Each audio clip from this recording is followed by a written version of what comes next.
of these areas. So the first one is affections. We dealt with that last week. Let not thine heart be envy sinners, verse 17, and how that we can look at in the first 4 verses the appearances and abundances that are presented to us, those deceits. Social media, that is absolutely what it is. It's deceitful.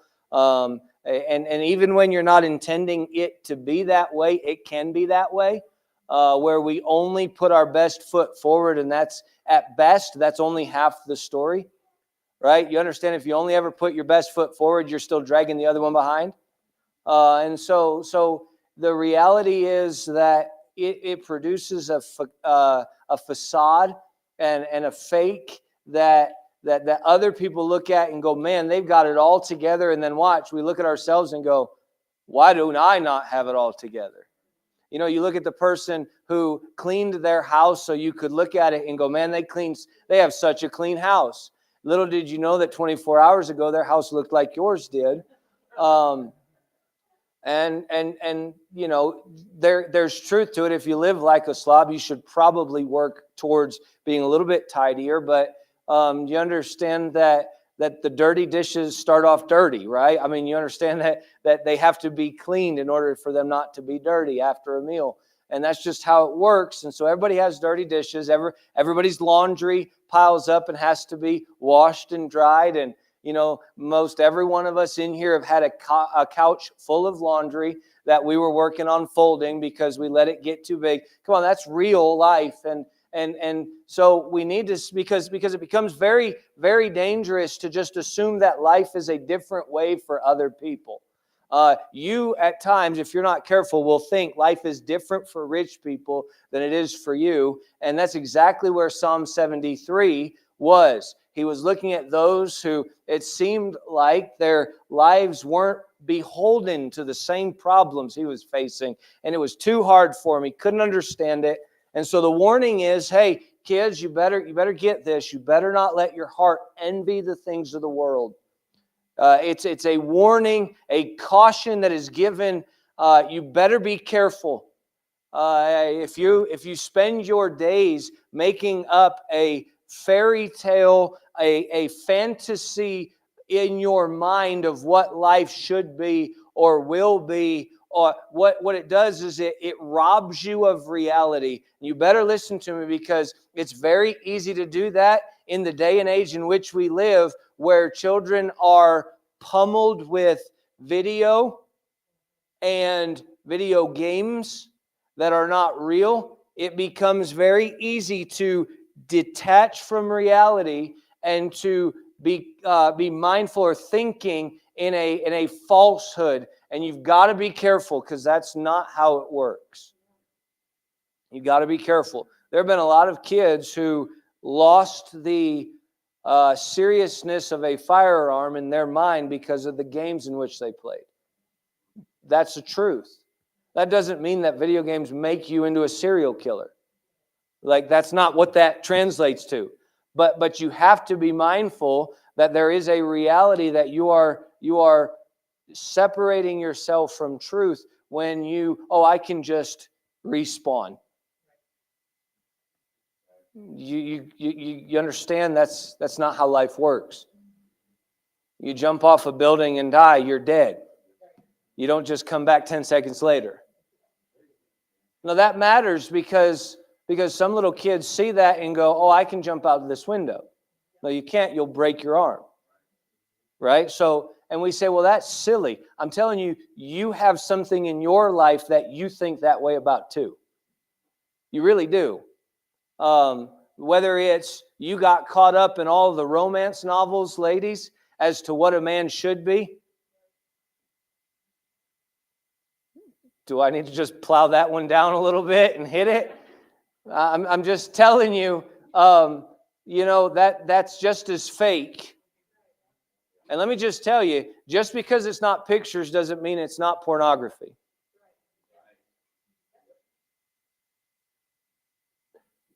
I'm just going to move on. And then he ends the verse 26, my son, give me thine heart, let thine eyes observe my ways. So the plea here is from the parent is, hey, Instead of longing for what's out there, why not appreciate and invest yourself into what God has given you? And a lot of times in church kids, listen, this is a group of church kids here. I grew up a church kid. I know what church kids think like. I know how they act. I know how they pretend to be something that they're not at times. And even when they intend to do right, there's still that looking elsewhere. And I promise you this, it doesn't matter how much I tell you, if you aren't convinced that there's nothing out there for you, your heart will go that way. But every single person who's ever been out there will tell you there's nothing out there for you. And if you want to be foolish and ignore the advice of everyone who's ever been out there and telling you that don't go out there, well, you will be allowed to make that decision one day. But here's the blessing of being where you are and a church kid. Here's the blessing. Being a church kid does not prevent you from sinning, but it does give you the opportunity to avoid it. You understand there are some kids who just don't even have an opportunity to get out of it. Their home lives are so bad that they don't even know the wickedness that they've been dealt with. And the life that they're living that you think you want to live, they don't have a choice to avoid it. There are some kids who are being trained and taught to become thieves, to become liars, to become and you're being told, hey, don't do those things. And if you're not careful, your heart will still long for that because you think that it looks better because of appearances and abundance. And it's all very appealing until you consider their end. And it's hard for a person who's not even really started yet to look at the end. And it's really difficult. I would say this. Anybody who's ever finished a marathon, anyone who's ever, not me, I've never even come close. I don't want to try. I ain't even interested in that. I'd be honest with you, anybody who does that, more power to you. That's just not my thing. But anybody who ever finishes a marathon will tell you that the finish line is the most rewarding thing. Personally, having to go 26 miles to get there, I'd rather drive a car, okay? I mean, I'll take your word for it. But the truth is that when you're getting started, you're looking at it going, man, I don't see how that could be worth it. But you know what's funny? Every single one of them who've gotten there, you know what they all say? They all say it's worth it. And so we can get on to kids all the time about it, but we do the exact same thing in other areas and other places. So that's not where we're going tonight either. So let's look at verse 20. I'm going to jump into this, and oh my, for time. I want to help you with something, but I'm going to give you both of these last warnings or cautions tonight, and I'm going to only spend a lot of time on the first one, and then I'm just going to briefly hit the alcohol at the end, okay? So this next one is our associations. I want you to see verse 20. Be not, what's the next word? Among winebibbers. What's the next word? Among riotous eaters of flesh. Do you understand? It did not say, don't be a winebibber. It's not what it said. Now that's implied, but that's not what it says. It says to be not among them. To be not among them. And there is a principle of be not among that you need to consider. And so I want to tell you that you better be careful of your associations. You ever heard the phrase guilty by association? All right, it's more than just guilty by association. In chapter 22, just look back there in verse 24. Make no friendship with an angry man, and with a furious man thou shalt not go. Why? Lest thou learn his ways and get a snare to thy soul. I promise you this, and you can go back to chapter 13 since we're here. I promise you this, you You can control who you're around, but who you're around will influence who you become. And there is a phrase that is used, especially with teenagers: "You are right now, or soon shall be what your friends are." And I want to say to you that that is oftentimes a very true statement. And it implies, or it deals with the necessity of being careful about our associations. Proverbs 13, look at verse 20. He that walketh with wise men shall be... Well, do you want to be wise? That's one of the ways. What do you mean? Walk with wise men. So among. Now listen, if you're a fool among wise men, keep your mouth shut and they'll think you're a fool. They'll think you're wise. Okay, that's Proverbs 17. Right? So if you're walking among wise men and you're doing all the talking, you're not going to become any wiser. But among wise men, so he that walketh with wise men shall be with wise, but a companion of fools shall be destroyed. I'm going to explain to you in the best way that I can how this works. Because do you understand that Jesus was a friend of publicans and sinners? To the point, and I believe that just because there's an accusation doesn't make it true, and that's a novel concept for 2024, isn't it? But you understand they accused Jesus of being a wine bibber? That's in our verse, be not among wine bibbers. They accused him of being a glutton and a wine bibber. That's in our verse. Be not among wine bibbers, among riotous eaters of flesh. Verse 21, for the drunkard and the glutton. Like that's what he's dealing with there, and we're in Proverbs 23. So do you understand that Jesus was called a friend of publicans and sinners? And so how on earth can you get there? And you say, well, Jesus was a friend of sinners, so now you're telling me not to be a friend with sinners. Isn't that contradictory? I'd like to explain this to you as best I can, because there's an area here of separation that you need to recognize is true, and you better be on the lookout for, and it's a caution that is given here. And so I'm going to just jump right into it, or else it'll take too much time. Coming to Ephesians chapter 2, Ephesians 2.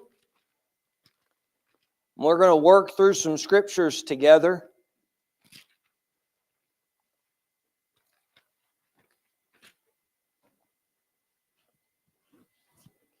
Ephesians 2, verse 1. And you hath he quickened who were dead in trespasses and sins.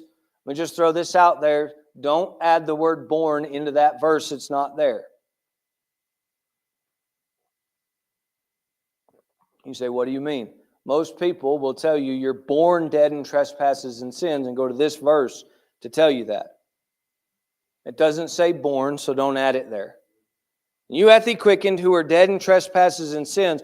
Verse 2, wherein in time past ye walked according to the course of this world, according to the prince of the power of the air, the spirit that now worketh in the children of disobedience. What's the next word?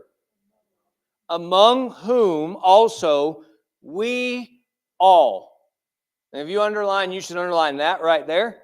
We all had our conversation in times past in the lusts of our flesh, fulfilling the desires of the flesh and of the mind, and were by nature the children of wrath, even as others. Just for sake of time, glutton, drunk, right? Wine bibber. What do you mean? The lusts of the flesh. What you want to put in your mouth, you put in your mouth. When you want to put it in your mouth with no thought or care. Gluttonous, wine. You understand that's what he's implying there as we all had in our conversations. We all walked this way, and it was among whom. So the children of disobedience, we were among that number. Do you understand that? All right, verse 4. But God. Thank God for that. Well, this is who we were, but God, who is rich in mercy, for his great love wherewith he loved us, even when we were dead in sins, hath quickened us together with Christ. By grace ye are saved, and hath raised us up together, and made us sit together in heavenly places in Christ Jesus.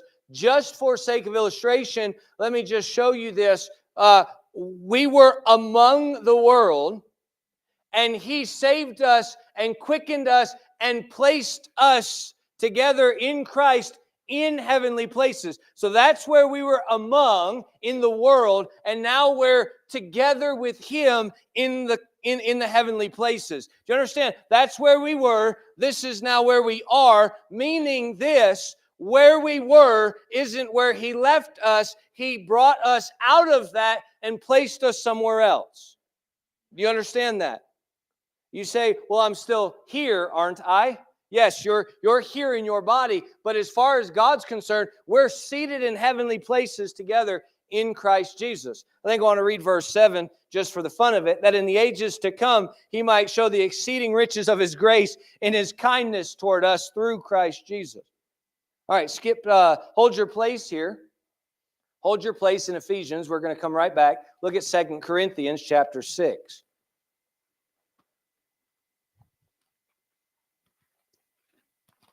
So we all, among whom we all had our conversation in times past.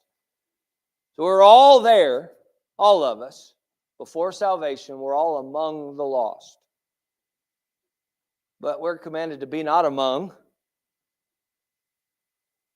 We're commanded to be not among, but that's who we're among. What do you mean? Sinners. That's who we're among. That's who we are.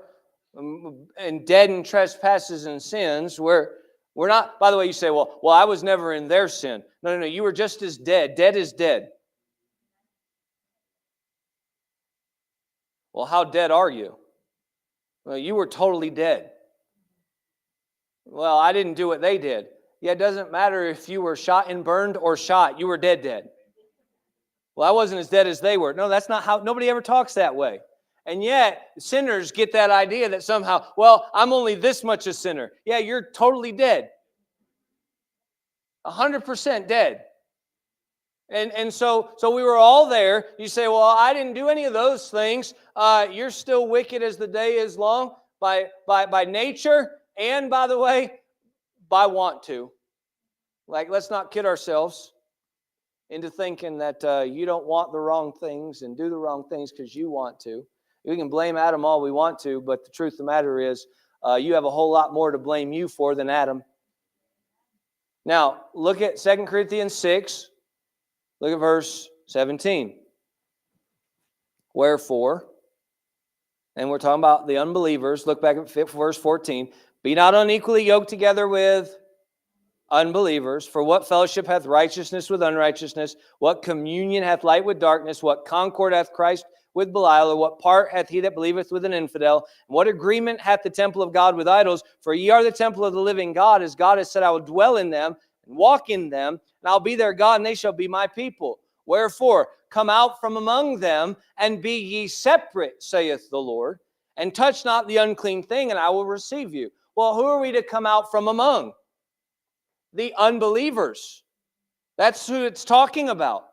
So we were among the unbelievers. That's who we were, because we all were, among whom we all had our conversation. We were among the unbelievers, and now we've been commanded to come out from among them and be separate.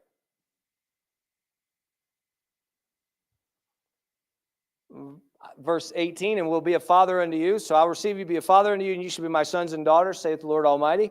Having therefore these promises, dearly beloved, verse 1 of chapter 7, let us cleanse ourselves from all filthiness of the flesh and spirit, perfecting holiness in the fear of the Lord. Or, excuse me, the fear of God. All right, come back to Ephesians chapter 5. So we're to come out from among them and be separate, and we're supposed to be perfecting holiness. You know what that means? Constantly working at it. Getting better at it is what that means. It's what it implies. We're to be becoming more and more holy. So who we were was unholy. And now because God's called us holy, we're supposed to walk worthy of the vocation wherewith we've been called, and we're supposed to walk holy now. Ephesians chapter 5, be ye therefore followers of God as dear children. By the way, what's God? He's holy, right? So we're supposed to be followers of God. I'm not out of context there. That's consistent. And walk in love as Christ also hath loved us, and hath given himself for us an offering and a sacrifice to God for a sweet-smelling savor. But fornication and all uncleanness or covetousness, let it not be once named, where? Among you, as becometh saints. Neither filthiness, nor foolish talking, nor jesting, which are not convenient, but rather giving of thanks. For this ye know, no whoremonger, nor unclean person, nor covetous man, who is an idolater. Ouch. I'd never be an idolater. You ever covet? Ouch. Boy, we look at heathen in the middle of the jungle as idolatrous, right? You go down to the Chinese and you see the idol they have set up there to their God, and you go, what foolishness. And then you turn on the TV and covet something? Or you look them up online, like you go to Zillow to look at all the nice fancy houses around to covet them. Come on now, you've been on there late at night looking them up. Sure you have. You say, what is that? It's idolatry. That's what it is. I mean, that's what the Bible calls it. Now, aren't we guilty of that sometimes? You got to be careful when the nice truck goes by, not to become an idol worshiper. You got to be on the lookout. Why? Because it's real easy to get onto somebody else for theirs, but not ours for us. You understand? So notice, I'll keep moving for your sake and mine. Let no man deceive you, verse 6, with vain words. For because of these things cometh the wrath of God upon the children of disobedience. Be ye not therefore partakers with them. You know what that means? Be not among them. Don't do what they're doing. Be not partakers with them. For ye were sometimes darkness, but now are ye light in the Lord. Walk as children of light. For the fruit of the Spirit is in all goodness and righteousness and truth, proving what is acceptable unto the Lord, and have no fellowship with the unfruitful works of darkness, but rather reprove them.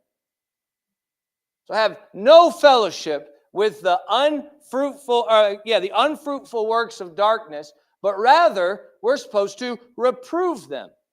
Hey, we're not doing those things. We're not doing them, and you shouldn't either.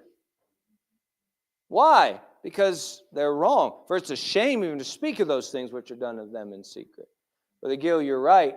Our society has gotten so blatant in their vulgarity that it's not done in secret anymore. It's done out in the open.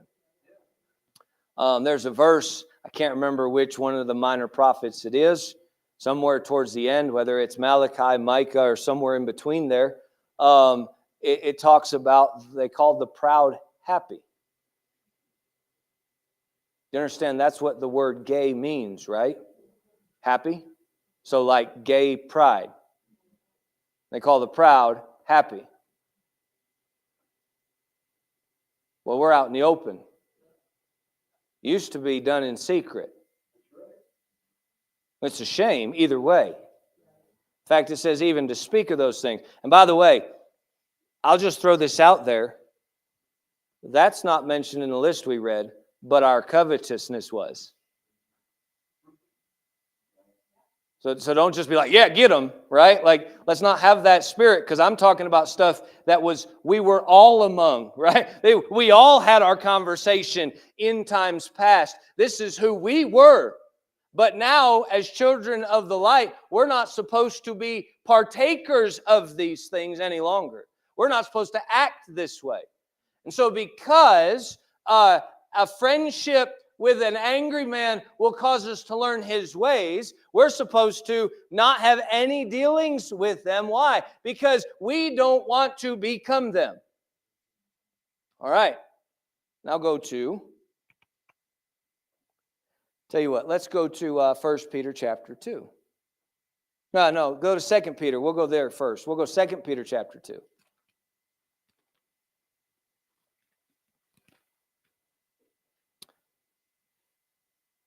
Here's what can happen even when you're trying to do right and you're not the one that's doing the wrong, but you're among the wrong. 2 Peter 2, look at verse 7. And delivered just Lot, vexed with the filthy conversation of the wicked, for that righteous man, by the way, the only person in all of Sodom and Gomorrah that was called righteous. The only one. His daughters thought it was fine to get him drunk and sleep with him to procure seed. I mean, it'd be a hard cry to consider that to be righteous.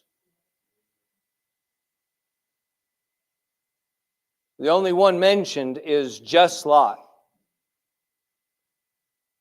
And this man, that righteous man, dwelling, what's the next two words? Dwelling where? Among them. Well, he vexed his righteous soul. Why? How? Because he was dwelling among them.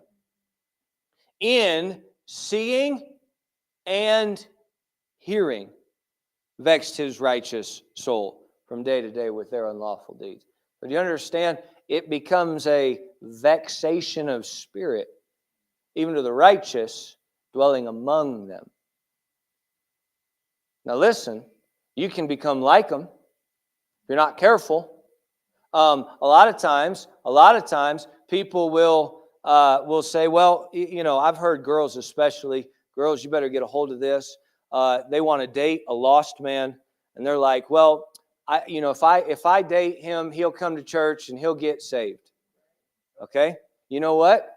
Maybe. Has it ever happened? Yes, it has. But you better listen to me and listen to me real close. It is a whole lot easier to pull someone down than it is to pull them up.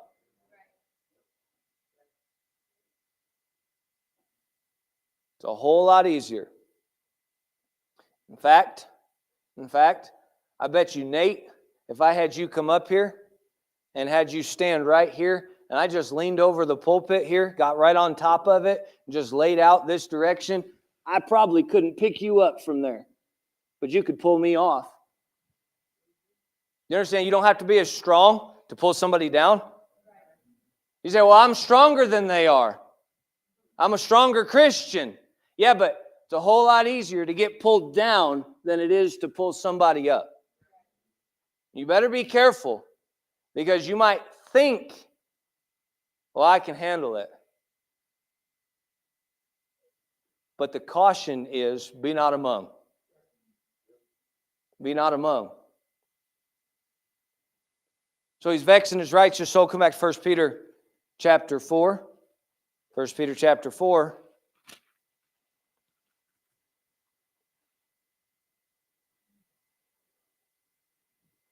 Verse 1, for as much then as Christ has suffered for us in the flesh, arm yourselves likewise with the same mind, for he that hath suffered in the flesh hath ceased from sin, that he no longer should live the rest of his time in the flesh to the lusts of men, but to the will of God. So anybody that's saved, you ought to just have this mindset. I'm not living for me anymore, I'm living for God. So far, that's what we've read. Now watch, verse 3. For the time past of our life may suffice us to have wrought the will of the Gentiles when we walked in lasciviousness, lusts, excess of wine, revelings. Here's the one who says partying's not in the Bible. Banquetings. That's what that means. And abominable idolatries. Oh, you mean like, no, I'm talking about like covetousness. Wherein they think it strange, watch, that ye run not with them to the same excess of riot, speaking evil of you. Wait a minute, why aren't you doing these things anymore? You understand? Here's what it is. Among whom we all had our conversation. Right? This is who we were. So the time past suffice. This is how we lived. We lived after the lusts of the Gentiles. This is how we operated. But God, who's rich in mercy, has saved us and told us, hey, come out from among them and be ye separate, saith the Lord, and I'll be your God and you'll be my people. And so why are we to be separate? Well, because God's called us to it, because we're more likely to become them, because they vex our soul. And so listen, so we're going to come out from among them, be separate, so we can be different. And now here's what happens. It always starts this way. The Bible said that they, speaking evil of you. Starts like this. Oh, you think you're better than us. Ah, Mr. Goody Two-Shoes, huh? Oh, what do you mean you don't drink? Oh, you're some holy roller? Far from it, man. I was exactly where you are. Even if I've never touched alcohol, we were among the unbelievers. But I'm not that anymore. You say, why? Because the one who suffered for me, listen now, the one who suffered for me deserves for me to live according to His will and not mine. That's what he's saying right here. So what should I ever tell somebody who makes speaking evil of me for what I don't do? You should always point them back to the suffering of our Savior as, hey, look, this is the price He paid for me. How could I go against Him when He was willing to pay such a price for me? Point them back to the suffering of the Savior. And why would we not be like them anymore? Very next verse. Look at verse 5. Here's the end, right? Look. Here's verse 5. Who shall give account to Him that's ready to judge the quick, that's the living, and the dead, that's the lost. You understand? Here's what he said. Hey, I understand this. I'm going to live this way because surely there is an end. I can't be among you doing the same things. It's not even because our want-tos have changed. It's because the will of who we're serving has. You better get a hold of what I just said. It is not necessarily that our want-tos have changed, but it's the will of whom we're serving that has changed. Because it used to be that we did the will of our flesh, but now we're serving the will of our Father. And that's the change. Well, if I feel like it, I'm going to. No. It's not about whether you want to or not. He suffered. He died. He paid the price. We're now living according to His will. Go back to chapter 2. And look with me, please. Verse 11.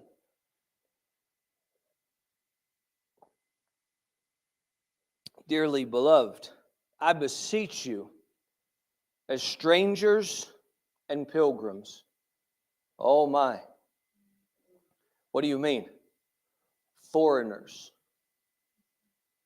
That strangers and pilgrims. Do you understand that's what that means? Foreigners. Please get this. Among your family and among your friends, you can now become strangers and pilgrims. Why? Because of Jesus Christ. What makes the change? The change is we are now no longer serving the will of our flesh, but the will of the Father. And that, wherein we don't walk according to the same excess of riot together with them, they speak evil of us. All of a sudden, that's such a foreign concept to them. And it's a funny concept to them. That they look at it and go, I don't understand it.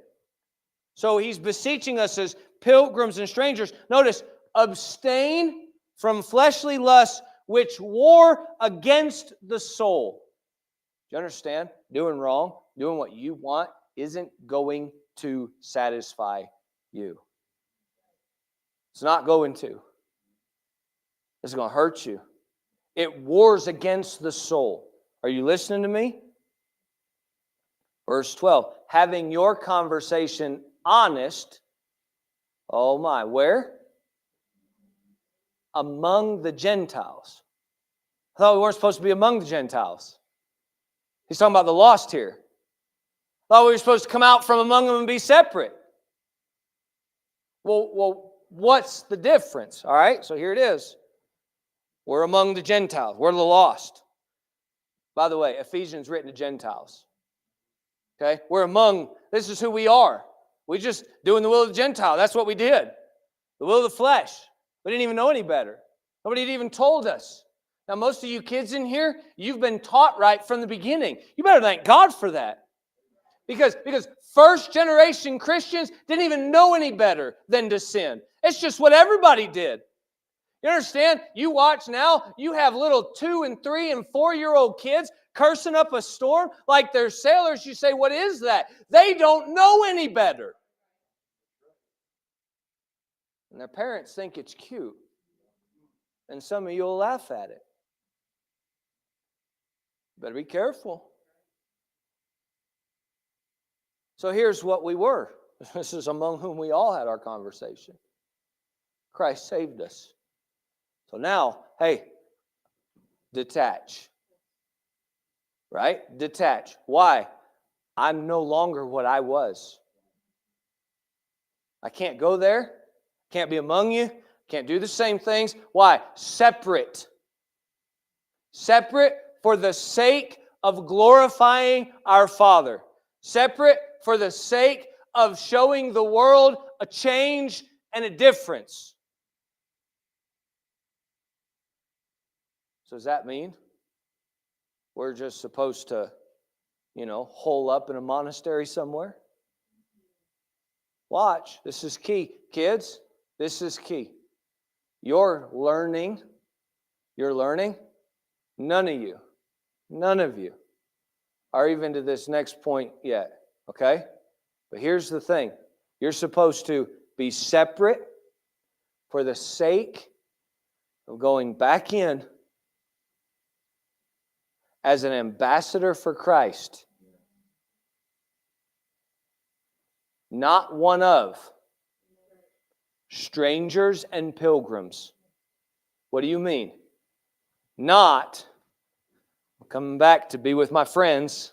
Man, we're just hanging out. No. Look, it's totally different now. It's this one who I was so close to is now foreign.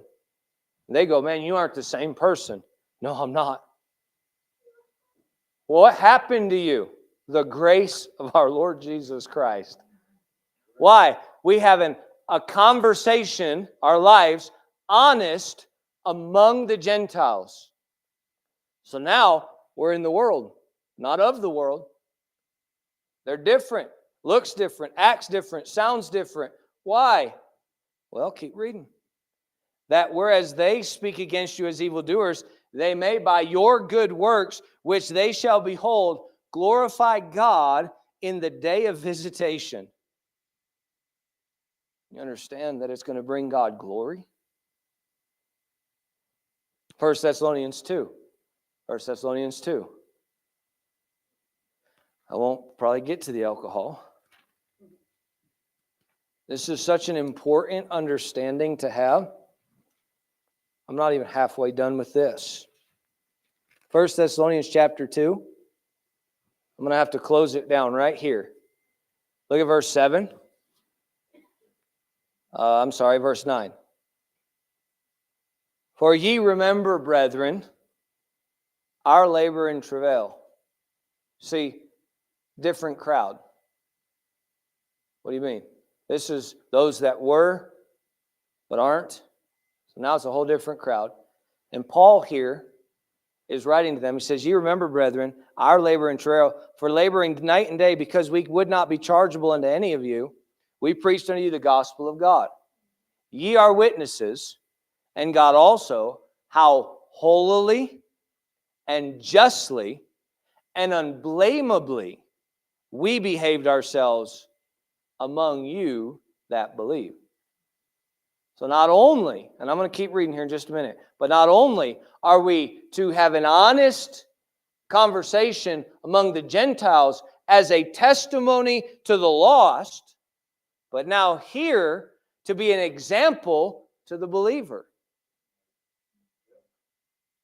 Here are folks that he's leading to the Lord. Now watch. He's not leading them to the Lord. These are idolaters, by the way. The idol worshipers, Thessalonica. And he's not going, hey, we serve the same God. It's all the same thing. We're one of you. No. You know what he's doing? This is a whole different thing than anything you've ever had.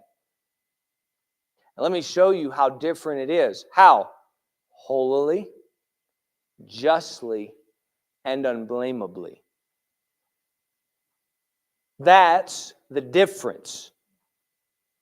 And he says, you know how we acted among you. Keep reading. Verse 11. As ye know how we exhorted and comforted and charged every one of you, as a father doth his children, that ye would walk worthy of God, who hath called you unto his kingdom and glory. Let me see how far I want to go. We'll stop right there with this one. So we're to be an example among the believers. So 1 Timothy chapter 4. 1 Timothy chapter 4. I'm not going to get as far as I wanted to, so I'm trying to bring this to a close. All right, 1 Timothy chapter 4. Look at verse 12.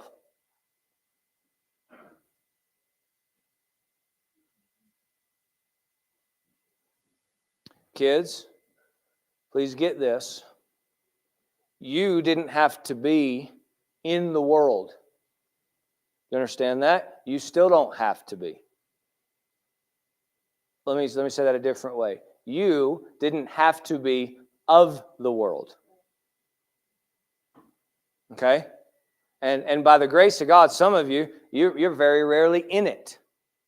All right? Your parents are doing a great job of keeping things clean, trying to provide an environment where you're not around and in it every day, 24/7. You say, why can't we watch that movie? No, too much.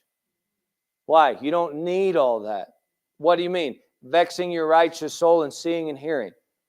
Yeah, but I wanna. No, you're going to become it. Trust me, it's for your betterment. Okay? And when your heart still wants it, pretty good indication, you should stay away. Let me just tell you that. When your heart still wants it, pretty good indicator, you need to stay away. There's a big difference between a heart that's longing to leave and a heart that's longing to draw close. You understand the difference? Big difference between someone who's in the Father's house trying to get to the far country and someone who's in the far country trying to get to the Father's house. Those are two totally different things. So here's the deal. Some of you have never been of the world. You can't wait till you can grow up and get out and become of the world. It's dangerous. It's terrible. It's vicious out there. You don't want it. But listen, when you determine, I don't want to be of the world, the God of heaven paid too high a price. I want to serve God. I want to love Him. I want to long after Him. I want to do what He wants. I'm going to obey His will. All of a sudden, it shifts things. Hey, do you want to have your attitude this week, or do you want to have God's attitude this week? How many of you young people have a problem with your attitude? How many of you are going to make me ask your parents? All right, now let's try it again. How many of you young people have a problem with your attitude? Appreciate the honesty. Don't pointing at another sibling. That's a blessing. Aren't we all that way? Hey, listen, you don't have to be of the world.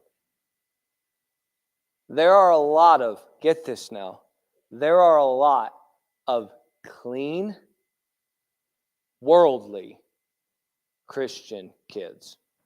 You say, what do you mean? Oh, outside, you're spick and span. Clean. But this wants the world which is why the first caution is, my son, give me thine heart. Because this wants the world. And so we understand, those of us who've been of the world, and that's all we knew, and God saved us out of that, and called us out of that and be separate, we understand there's nothing over there. So now he says, hey, look, we're to be an example and a testimony. And for the grace of God and the glory of God, we're to be a shining light to the world.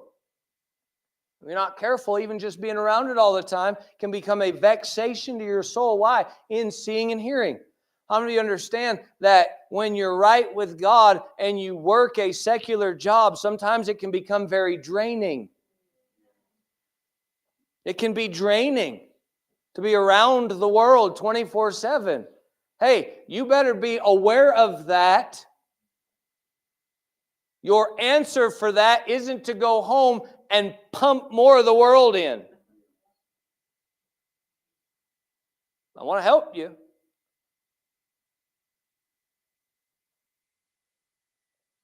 Man, I just want to keep going for another hour. My wife's not here. It's more of a tendency to go, no, I'm going to try to wind this down. We're in 1 Timothy 4. Have we read the verses yet? Look at verse 12. I want you to see something, kids. Let no man despise thy youth. Do you understand it's not the age that makes the difference? And it's not the experience of the world that makes the difference. Do you know what it is? It's the heart that is seeking after the will of your flesh, or the heart that's seeking after the will of the Father.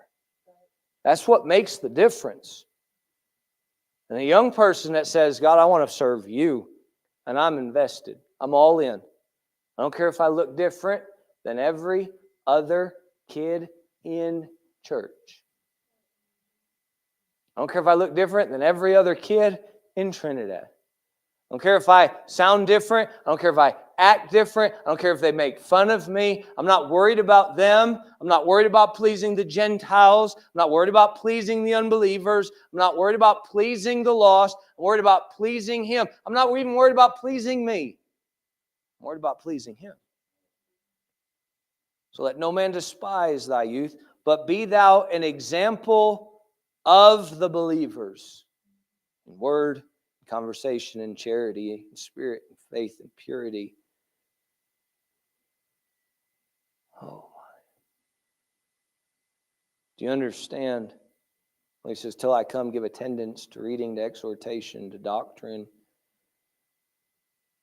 We are to be an example of the believers. So do you understand that somebody's got to be the example, the testimony among the believers? Paul said, hey, you know how holily and unblameably and justly I walked among you. Why? He was an example among the believers, of the believers. And I'm telling you, kids, you can be an example of the believers. You know what the best testimony is? Let me start with the negative. It's not, I used to be in all this sin, and God saved me out of it. That's not the best testimony. You know what the best testimony is? What the best testimony is? By the grace of God, God has spared me from a life that I would have destroyed if it wasn't for Him. It's not about glorifying what you haven't done. It's not about showing off what you can do. Because anytime you get that mentality, God will let you do it just to show you. You're just as wicked as anybody. Here it is. By the grace of God, I don't have the life that I would have destroyed without Him. Because me, left to myself, I was among every unbeliever and every list you could ever make. That's who we were. But God spared us. And I'm going to live for Him with everything I've got. Say, what do you mean you've never? Yeah, isn't God merciful? Yeah, I don't have to go after those things. All right, I'm going to stop here only because I have to. I got nowhere where I wanted to. Come back to Proverbs 23. We'll read the verses and be done. So here's the principle. We were among them. That's who we were. We all had our conversation in time past, among whom we all did. And Christ called us out. He saved us, called us to be separated from them. Why? Because we're better than them? No. We were them. No. We are them without Him. But He's so holy. We ought to be holy. It's no longer about us. And it's no longer about you. It's about Him. And so I'm going to walk worthy of who saved me. And so we're going to follow after Him because He's holy. And look, then we come back to a world that's still in the same mess that they've always been in. And they look at us and go, man, what's changed about you? What is so different about how you live and how you act? And why do you have that joy and you have that peace and you have that love that are the fruits of the Spirit? And you go, it's not about me, it's about Him. This is what He offers to you if you'll accept it. And the world and the Gentiles, when they see your honest conversation, will have to glorify God, because either they're going to accept the hope of salvation or they're going to have to say, we never saw it. They'll never be able to say it if you're around. No, we saw the changed life. We know it's real. And that's who you're supposed to be for them. So here it is. You ready? He rescued us out. He saved us.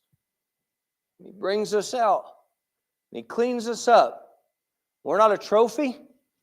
Some Christians act like, man, look what I don't do. I'm better than everybody now. No. We're not a trophy. You know what we are? We got cleaned up so we can dive back in. Listen, not going in because we want what they have. If that's where you are, stay out. Stay as far away as you can. You can't handle it. And if you find yourself wanting that afterward, get back out. Draw away. Separate yourself. Why? Because you still have you in you. But when you're so focused on Him and get a heart for them like He has, it makes you want to go back in after Him. Hey, we were drowning. We were dead. And He called us out. And now He's called us to the ministry of reconciliation like He reconciled us to Himself. And so now we go back in to the dead. Why? So we can look, no, we're different. So we can save others. Be a testimony, an example to glorify God. And next week, maybe we'll finish with the chapter. And at least finish with this thought. Because we got to be not among. And listen, that's not the end of the verse. And we have to put it in its proper context. But I promise you this, separation matters. It matters. You say, why does it matter? Because it matters where your heart is. It matters. It is very sad to watch a good, clean kid who always wants to be around the rebellious kid. Why? I'm not doing anything wrong on the outside. But this screams loudly, let me out. Let me out. It matters who you're among. Why? Because you'll learn their ways. You'll love what they love. You'll look like them and sound like them. Learn what they learn. And the goal is to be separated so we don't have to. So we can be cleaned up till we get this. This is the key. I don't know. I no longer want what they want. I no longer want what I want, but I want what He wants. And when that happens, we won't want what they have. So let it not be once named among you. I don't even want it to ever, not one time do I want that to be said, I did it. You understand there are things that I can't say I didn't do? I wish that wasn't the case. There's things that I've done that I wish to God I hadn't have done. And you have an opportunity to let it not be once named among you. But if you want what you want instead of what He wants, it's going to be said of you too. When we get that desire, hey, we'll start living because He's holy and just and unblameable. We'll start living that way and have our conversation honest among the Gentiles. Why? Because of Him. It brings Him glory, and He deserves it.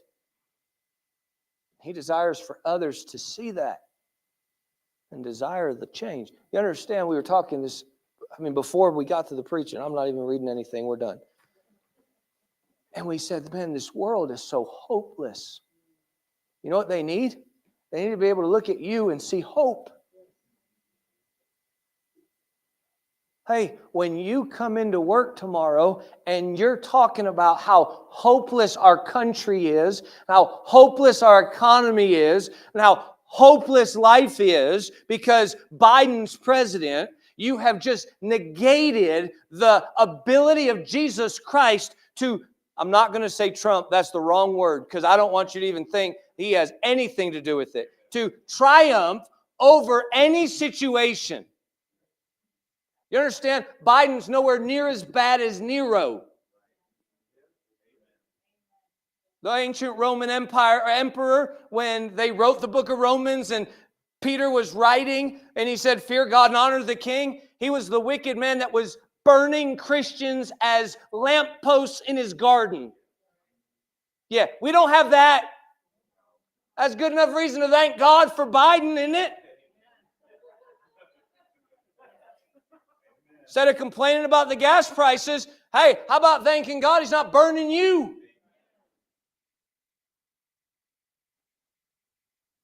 We get so hopeless, and the world looks at us and says, hopeless, hopeless, we're all the same.